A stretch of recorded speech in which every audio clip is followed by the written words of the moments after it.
பிரைஸ்லர் கர்த்தருக்கு ஸ்தோத்திரம். இந்த நாளில் கூட மார்க்கு 10வது அதிகாரம் 46 52 வசனம் வரைக்கும் நம்ம வாசித்து பார்த்தோம் அப்படின்னா, அதில் பர்திமேயு என்கிற ஒரு குருடன் அவரை பற்றி நம்ம பார்க்குறோம். அவர் என்ன பண்ணுறாரு, வழி அருகே உட்கார்ந்து பிச்சை கேட்டுக்கொண்டிருந்தான் அப்படின்னு சொல்லி நம்ம வாசிக்கிறோம். இயேசு வராரு அப்படிங்கிற காரியத்தை அந்த குருடன் கேள்விப்படுறாரு. ஏன்னா அவருக்கு கண்ணு தெரியாது இல்லையா, கேள்விப்படுறாரு. ஆண்டவருடைய சத்தம், அவர் பேசுகிற சத்தம், அவர் செய்கிற அற்புதங்களை குறித்து ஜனங்கள் பேசுவது எல்லாவற்றையும் அந்த மனுஷன் என்ன பண்ணுறாரு, கேட்குறாரு. ஹல்லேலூயா.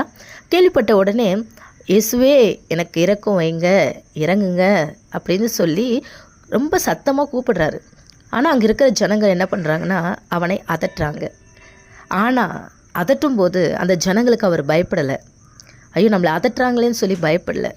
அவங்க கூப்பிடக்கூடாதுன்னு சொல்லி தடுக்கிறாங்களேன்னு சொல்லிட்டு அமைதியாக இல்லை. ஹல்லேலூயா. அவனும் முன்னிலும் அதிகமாக கூப்பிட்டான். கர்த்தருக்கு ஸ்தோத்திரம் உண்டாவதாக.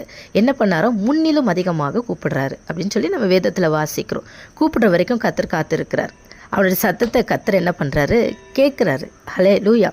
ஆனால் அந்த சூழ்நிலை நிமித்தம் கூப்பிடுறத அந்த மனுஷன் நிறுத்துறானா, அந்த பயமுறுத்தல் நிமித்தம் தடை பண்ணும்போது கூட கர்த்தரை நோக்கி அவர் என்ன பண்ணலை, கூப்பிடுறத நிறுத்தலை. ஜனங்க அங்கே இருக்கிறவங்க எல்லாம் தடை பண்ணும்போது கூட கூப்பிடுறத நிறுத்தவே இல்லை. ஹல்லேலூயா. இன்றைக்கும் பாருங்களேன், நிறைய விஷயங்கள் தடைகள் நமக்கு உண்டு.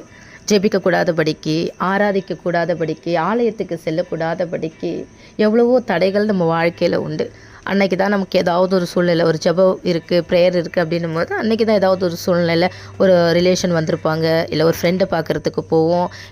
மற்ற நாளில் பாருங்களேன், ஜெபிக்கலாம் அப்படின்னு நினைக்கும் பொழுது ஏதாவது ஒரு அதிகமான வேலை இருக்கும். ஸ்கூல் போகிற பசங்க, எனக்கு ஸ்கூல் இருக்குது என்னால் ஜெபிக்க முடியாது. காலேஜ் போகிறவங்க, இல்லை என்னால் ஜெபிக்க முடியாது, எனக்கு டைம் இல்லை. ஏதாவது ஒரு விஷயத்த சொல்லி எனக்கு இதனால் எனக்கு டைம் இல்லை, இதனால் எனக்கு டைம் இல்லை, ஏதாவது ஒரு ரீசன் சொல்லி என்ன பண்ணுறாங்க அப்படின்னா ஆண்டவர் இடத்துல போகாதபடிக்கு, ஆண்டவரை அதிகமாய் தேடாதபடிக்கு, அவரை அதிகமாய் சத்தமாய் கூப்பிடாதபடிக்கு நம்முடைய சூழ்நிலைகள் தடை பண்ணுகிறது. ஹல்லேலூயா. பர்திமேயு குருடனுடைய சூழ்நிலை தடை பண்ண போது கூட அவர் அதிகமாய் தேவனை நோக்கி கூப்பிட்டது போல நாமும் இந்த நாளில் அதிகமாய் தேவனை நோக்கி கூப்பிடுகிறோமா என்று சொல்லி கர்த்தர் கவனித்து பார்ப்பார். ஆமென். ஹல்லேலூயா. சூழ்நிலைகள் தடை பண்ணும்போது கூட கர்த்தரை நோக்கி நாம் கூப்பிடுவது எந்த நேரத்திலையும் நிறுத்தக்கூடாது. ஹல்லேலூயா. ஆமென். விசுவாசமும் நம்பிக்கையும் சோதிக்கப்படும். சோதிக்கப்பட்ட பின்பு சுத்த பொண்ணாக நாம் விளங்குவோம். ஆமென். அப்படியே இயேசு என்ன பண்ணுறாரு, நிற்கிறாரு. அவனை அழைத்து வர சொல்கிறாரு. அவங்க அழைத்து வரவங்க சீஷர்கள் என்ன பண்ணுறாங்க, திடன்கொள், எழுந்திரு, உன்னை அழைக்கிறார். ஹல்லேலூயா. உடனே அவன் தன் மேல் வஸ்திரத்தை எறிந்து விட்டு எழுந்து இயேசுனிடத்தில் வந்தான். இயேசு கேட்கிறார், நான் உனக்கு என்ன செய்யணும்? ஹல்லேலூயா. ஏன் அப்படி கேட்குறாரு? ஹல்லேலூயா. இந்நாள் வரைக்கும் மனுஷன்கிட்ட இருந்து ஏதாவது கிடைக்குமா அப்படின்னு